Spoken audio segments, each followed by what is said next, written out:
Hello, जय श्री राम, राधे राधे आप सभी का हमारे चैनल एक कोशिश में हार्दिक स्वागत है। प्लीज़ ये वीडियो स्किप मत कीजिएगा। ये वीडियो कोई व्यूज़ के लिए नहीं है, कोई लाइक कोई शेयर के लिए नहीं है, लेकिन आप शेयर कर सके तो बहुत अच्छी बात है। पर मेरे लिए ये वीडियो जो है वो किसी व्यूज़ का मोहताज नहीं है। मुझे पता नहीं था कि कभी मैं ये वीडियो बनाऊंगी भी या नहीं बनाऊंगी, लेकिन मुझे ऑनलाइन अभी एक चीज़ दिखी तो मुझे लगा कि क्यों ना मुझे भी मेरी जर्नी आप सबके साथ शेयर करनी चाहिए। इसलिए मैंने वीडियो शुरू होते ही आपको बता दिया है कि please please don't skip this video. हो सकता है ये आपके नहीं है। मैं आप सभी से अपनी एक जर्नी साझा करना चाहूँगी। मैंने कल वीडियो ब्लॉग नहीं डाला, उससे पहले मैंने स्टडी का डाला था 2-3 दिन कंटिन्यू। तो बस मैंने कभी नहीं सोचा था कि मैं आप सभी के बीच ये जर्नी शेयर करूँगी। मैं वीडियो को लंबा नहीं करना चाहती अननेसेसरी, क्योंकि मुझे नहीं पता कि व्यूज़ आएंगे या नहीं आएंगे। लेकिन अगर कोई एक भी इससे कुछ सीख ले या फिर मुझे कोई पहले सीख दे देता, मैं किसी का सुन लेती, तो शायद मुझसे इतनी बड़ी गलती ना होती।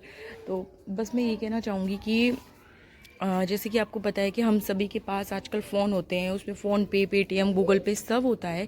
हम ऑनलाइन शॉपिंग करते हैं बाज़ार में या कहीं भी रोज़मर्रा में, जैसे कि कैशलेस हो गए हैं हम लोग। तो उसी से पहले तो मुझे कई बार लगता था कि अगर मुझे कभी कोई फ़ोन करेगा और कुछ मुझे नॉन आवाज़ लगेगी, जैसे नॉन आवाज़ का मतलब मेरे फादर हैं या मेरे अंकल हैं या फिर कोई भी नॉन, मेरे हस्बैंड मान लीजिए, मेरा भाई मान लीजिए, तो उस नॉन आवाज़ के हिसाब से अगर उसने मुझे ऐसे बोला कि उसे पेमेंट की ज़रूरत है तो मैं पेमेंट कर दूंगी, मुझे हमेशा ऐसा लगता था। पर मैंने कभी उसके लिए एक सेकंड थॉट सोचा नहीं। ऐसे बोलते ना कि अब भी जैसे मेरी लाइफ में कल कुछ अनएक्सपेक्टेड लिखा हो सकता है मुझे लगे, लेकिन हम सेकंड थॉट, इतने बुरे के बारे में कौन सेकंड थॉट करता है। तो मैंने भी उस चीज़ के बारे में कभी सोचा नहीं। हाँ, यूँ तो ये बात पुरानी है, मैं इस बात को नहीं भूल पाती और शायद मुझे नहीं लगता कि मैं कभी भूल भी पाऊँगी इस बात को, इस इंसिडेंट को। 1 साल होने के बाद भी वो इंसिडेंट ऐसा ही है। हालांकि अब उस लेवल पे दर्द नहीं होता, लेकिन जब भी वो चीज़ हिट करती है तो मुझे बहुत तकलीफ़ होती है मेरी बेवकूफ़ी पे। और ठीक है, मैंने अब समय के भरोसे छोड़ दिया और मैंने कुछ पॉजिटिव ढूंढने की कोशिश की उसमें। तो भगवान जी की 105 का फीवर था और मुझे एक जगह से दूसरी जगह जाना था। जो डिस्टेंस था वो तो 10 हार्डली मुझे नहीं लगता 5 किलोमीटर की डिस्टेंस पे मुझे कहीं जाना था। तो मैं स्कूटी उठाई, मेरे चला नहीं जा रहा था इतने से, पर मुझे वहाँ पहुँचना था अपने घर। तो घर ही जाते हम सब लोग रेस्ट के लिए, तो किसी जगह से किसी जगह मैं गई। मेरा हार्डली जो फ़ोन होता है ना, मैं बहुत कम होता है कि फ़र्स्ट रिंग या फर्स्ट कॉल पे कॉल उठा लूँ। अगर ऑन है, वर्किंग प्लेस पे या कुछ है तो उठा लो। रास्ते में तो मैं बिल्कुल नहीं उठाती। हालांकि रास्ते में भी मेरे पास एयरफोन होती हैं, लेकिन मैं यूजली नहीं उठाती। लेकिन उस दिन मेरा फ़ोन रिंग किया और रिंग करने के बाद मुझे पता नहीं क्या हुआ, मैंने स्कूटी रोक दी। हालांकि 5-6 रिंग हुई होंगी और एग्जैक्ट हनुमान जी का मंदिर है उस एरिया में, उसके बाहर मैंने स्कूटी रोकी और मैंने वो फ़ोन रिसीव कर लिया। वो फ़ोन रिसीव करने के बाद मुझे सामने से एक आदमी की एक आवाज़ आई, और ये बिल्कुल सच्ची घटना है, मैं बिल्कुल झूठ नहीं बोल रही हूँ। और झूठ बोल के तो मैं कोई इस तरह से व्यूज़ में नहीं करूँगी सोशल मीडिया पे। दिस इज़ नॉट मी, और मुझे इससे क्या मिलेगा झूठ बोलने से। तो बस मैंने कभी सोचा भी नहीं था कि मैं ये डालूंगी, या मैंने तो बहुत लोगों को बताया भी नहीं, पता नहीं एम्बेरसमेंट नहीं बताया। मैं वो चीज़ दोबारा से जीना भी नहीं चाहती सोच के भी। तो फिर मैंने रोका हनुमान मंदिर के। अभी एग्जैक्ट वो चीज़ याद नहीं है इतनी, और मुझे तो उस समय भी याद नहीं थी। पता नहीं, बोलते हैं ना कि कोई ब्लैक मैजिक हो जाता है। मैं उस लेवल पे नहीं कह रही कि फ़ोन से ब्लैक मैजिक हो गया। वो तो बोलते हैं ना, समय ख़राब होता है तो वो 2-4-5 मिनट आप ब्लैकआउट हो जाते हो। मैं उस तरह बोलूँगी। तो मेरी तबीयत ख़राब थी, और एक तरफ मैं पहले ही बता चुकी हूँ कि मैं पहले ही ये सोच चुकी थी अगर मुझे कोई नॉन फिगर का फ़ोन आया पैसों के लिए तो मैं दे दूंगी, क्योंकि मेरे लिए ये नहीं था। और जबकि उस दौरान लिटरली 1-2 दिन से हमारे घर में वही बात हो रही थी, फ्रॉड की या इसकी उसकी। पर मैंने ऐसा ध्यान नहीं दिया कि मेरे साथ क्या होगा, मैं कौन सी बड़ी तोप हो रही हूँ इतने पैसे वाली, या पता नहीं क्या मैं नॉनसेंस बना मैंने दिखाया। तो और फिर वहाँ से आवाज़ आई, पता नहीं उन्होंने मेरा नाम बोला या नहीं बोला, मुझे एग्जैक्ट याद नहीं है कि मेरा नाम बोला गया या नहीं। पर उन्होंने जो नाम लिया उसमें, वो मेरे चाचा जी का नाम है। जो नाम और एग्जैक्टली जो सर नेम, वो मेरे चाचा जी का ही है और मेरा सर नेम है। अब मेरा सर नेम, और हमारे चाचा जी ऐसे हैं कि मतलब वो हार्डली कभी मुझे कॉल करते हैं चाचा जी, इन द सेंस कजन चाचा जी। तो वो पापा से ही बात करेंगे, हम बच्चों को क्यों कॉल करेंगे। और मुझे तो कोई मतलब भी नहीं है, हम शादीशुदा हो गए तो क्या मतलब है, करेंगी भी तो चाची कॉल करेंगी। पर उस समय उनका, मुझे लगा उनका कॉल आया है, इतने बड़े हैं वो, अब वो मुझसे कुछ कह रहे हैं, अगर वो उनको जेन्युइन किसी चीज़ की नीड है और वो मुझे इस काबिल भी समझ रहे हैं, वो किसी और को कॉल नहीं कर पा रहे, तो मुझे करना चाहिए ना। मैं मतलब मुंह कैसे दिखाऊंगी, मुझे ऐसा लगा। तो उसने मुझे, और चाचा जी का नाम पता नहीं कैसे उसका नाम वही था, और मैं बेवकूफ़ थी कि पता नहीं, मैं आवाज़ नहीं पहचान पाई, मैं क्या नहीं पहचान पाई। उसने मुझसे कहा कि मैंने आपके अकाउंट में ना 10,000 रुपये ट्रांसफ़र किए हैं और आप गलती से ट्रांसफ़र हो गए हैं, पता नहीं क्या। मैं मतलब एग्जैक्टली मुझे अब याद नहीं है, पर उस यही था कि मेरे अकाउंट में आपके अकाउंट में मैंने 10,000 रुपये ट्रांसफ़र करे हैं बेटा, और गलती से वो ट्रांसफ़र हो गए हैं, तो आप मुझे रिटर्न। जेन्युइन पर्सन है, कोई बहुत जेन्युइन पर्सन है जिसको मतलब जिसके पैसे मेरे अकाउंट में आ गए हैं। मतलब जेन्युइन पर्सन तो क्या, उस समय तो मुझे चाचा जी लगा कि चाचा जी कहीं कर रहे थे और उनके पैसे मेरे अकाउंट में आ गए हैं, तो मुझे देने चाहिए। तो मैंने कहा ठीक है मैं भी दे दूँगी। मैं इतनी बेवकूफ़ हूँ कि मैंने इस सिंगल थॉट भी नहीं सोचा कि मैं चेक करूँ या नहीं, पर मैं क्योंकि रास्ते में थी और उस दौरान मेरे पास अभी मैसेज मुझे दिखा भी नहीं था, है ना। तो मुझे ऐसा तो कुछ था भी नहीं कि मैं नहीं दूंगी, क्योंकि मैं तो बेवकूफ़ी हूँ। तो मैं उस दौरान तो मुझे था कि मैं दे दूंगी एकदम से मेरे फ़ोन में। तो मुझे लगा मैं थोड़ी देर बाद दे दूंगी।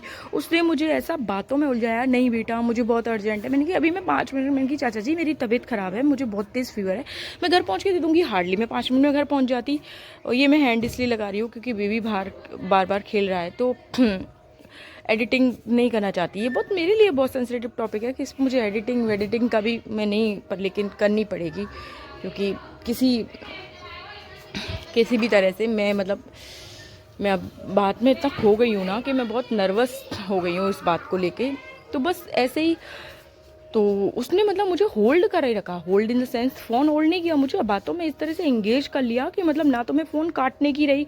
और मैंने कहा, पर मेरे दिमाग में अगर ये होता कि वो कोई और है, लेकिन मैं बेवकूफ़ थी, फिर भी मेरे दिमाग में एक थॉट प्रोसेस, पर उस समय तो मुझे आया भी नहीं, और आता भी तो फिर उसका मैसेज आ गया। मैसेज जो था वो लगभग मुझे लगता है 30,000 रुपये का था, जाने कितने हज़ार रुपये का मैसेज था। वो एक फ्रॉड और फेक मैसेज था जो आज तक मेरी फ़ोन गैलरी में मौजूद है पूरी तरह से। हर तरह से उसके मैसेजेस आज तक मैंने रख रखे हैं। स्क्रीनशॉट क्या मेरे फ़ोन के टेक्स्ट में ही है, टेक्स्ट में वो मैसेज किया उसने। मुझे इतनी बेवकूफ़ थी कि वो एक नंबर के थ्रू मैसेज था, मुझे लगा बैंक के थ्रू मैसेज आया है, लगभग 30,000 रुपये। तो मैंने कहा कि पैसे तो आ गए किसी के जेन्युइन, मैं लौटा दूंगी, लेकिन रास्ते में फ़ोन पे यूज़ करना, उस तरह से करना, और मेरी तबीयत बहुत ज़्यादा ख़राब थी, मेरे बोला भी नहीं जा रहा था। तो बस मैंने कहा मैं घर पहुंच के करूँगी। उसने कहा नहीं मुझे अर्जेंट है बेटा प्लीज़ बेटा प्लीज़। फिर मैंने लास्ट में एक चीज़ बोली कि आप मुझे मेरे चाचा जी तो नहीं लग रहे हो, क्योंकि मैंने कि मेरे चाचा जी होते तो मेरी तबीयत ख़राब है, मेरी जेन्युइन तबीयत ख़राब है, तो कम से कम आप समझते तो सही। हाँ हाँ बेटा प्लीज़ प्लीज़, ऐसे ही करके उसने मुझे किया। फिर मुझे ऐसे एक थॉट पे मुझे, और उसी दौरान मेरे फ़ोन पे मेरे हस्बैंड के कॉल आ रहे थे लगातार। लिटरली वो इतने कॉल कभी नहीं करते हैं, बिज़ी हो या ना हो इतने नहीं करते, पर मेरी तबीयत ख़राब थी तो उसने मतलब उसे होल्ड करे रखा। तो मुझे फिर लास्ट में ऐसा फील हो गया, मैंने उसको बोला भी, फिर भी हाँ हाँ हाँ हाँ कर रहा था। वो पढ़े लिखों जैसी बातें कर रहा था, फुल्ली पढ़े लिखों जैसी। फिर मुझे लास्ट में एक थॉट प्रोसेस में ये आया कि यार किसी के अगर जेन्युइनली किसी के पैसे आ गए और जैसे मेरे पैसे किसी के अकाउंट में ट्रांसफ़र हो जाए, मुझे कितनी पीड़ा होगी, क्योंकि मैं उस मिडिल क्लास होते हैं, हम उस तरह से ही सोचते हैं कि अगर गलती से हमसे कोई मान लो गलती हो जाए कि हम किसी और को ट्रांसफ़र कर रहे हैं, किसी और को हमारे पैसे ट्रांसफ़र हो जाए, तो कितनी गलती आएगी। और मुझे दिख भी रहा था कि शायद 30,000 है, पता नहीं क्या है, मुझे 30,000 दिखा भी था। मैंने मेरे दिमाग में क्या है, मैं कि अभी इसके 10,000 दे देती हूँ, मैं घर जाकर इसको कॉल करके देखती हूँ कि क्या है क्या नहीं है। इस तरह से जैसे ही मैंने उसको बोला और मतलब ट्रांसफ़र कर दिए मैंने उसको, मैंने जैसे ट्रांसफ़र किए देन उसने क्या बोला तुरंत ही कि आपने बेटा ये नहीं कहा कि मेरे तो 30,000 रुपये ट्रांसफ़र हो रहे हैं। अरे मैंने कि अंकल मैं आपके सारे पैसे दे दूंगी, मुझे आप घर तो पहुंचने दो, मैं नहीं रखूंगी आपके पैसे।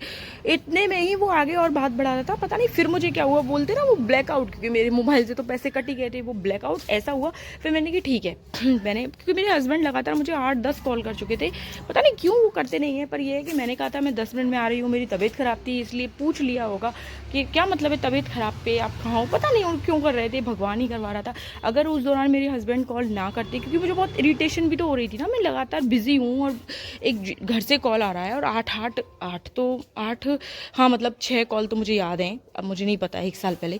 तो कोई झूठ नहीं है, अगर मैं स्क्रीन रिकॉर्डिंग शेयर करने की आप कहेंगे ना, मेरे पास उस आदमी के नंबर, उसके मैसेजेस, एवरीथिंग मेरे पास सब मौजूद है। उसके बाद कुछ नहीं हुआ, फिर मैंने उसको वो चीज़ दे दी। और मैंने उसके लिए वो चीज़ दे दी। ये वीडियो बहुत लंबा हो जाएगा, पर मैं पार्ट टू करके खेलना नहीं चाहती, क्योंकि मुझे नहीं लगता कि ऐसा कुछ मेरी ऑडियंस है। लेकिन वास्तव में ये वीडियो बहुत लंबा हो जाएगा, तो मेरे 10,000 रुपये चले गए। लेकिन उसके बाद की मेरी क्या जर्नी रही, कितना आगे मैंने पेन झेला, कितना मतलब क्या क्या आगे मेरे साथ हुआ है, ये इतनी जर्नी एनफ नहीं है। इसके बाद क्या क्या हुआ है, उस आदमी से के साथ क्या क्या हुआ है, मतलब उसने हमारे साथ क्या क्या किस तरह से किया है। तो आप प्लीज़ बने रहिए, मैं आपको कल की वीडियो में ये बताऊंगी, क्योंकि मुझे कोई पार्ट 2 का शौक़ नहीं है। मैं जेन्युइन हूँ, लेकिन इसे बोलते समय ही मुझे इतना फील हो रहा है ना, तो